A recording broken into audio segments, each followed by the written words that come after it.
Bon dia i gràcies per escoltar l'informatiu Ens Posem al Dia. L'Hospital de Bellvitge i la farmacèutica Novartis han creat una eina digital per detectar en temps real el risc de patir un nou atac de cor.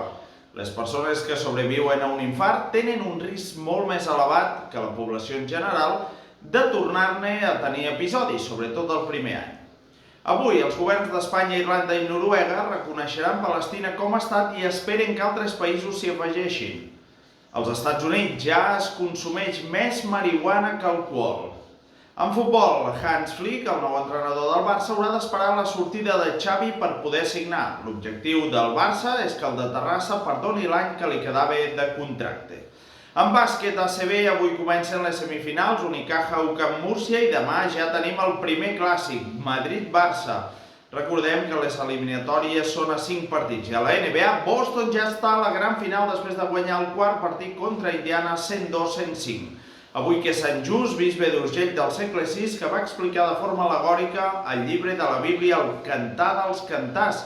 Felicitats i per molts anys si celebres aniversari. I el temps, tranquil i estable, en principi només pot caure algun petit ruixat al nord del Ripollès o a la Garrotxa. I això és tot per ara. Gràcies per la vostra atenció i que passeu un molt bon dia.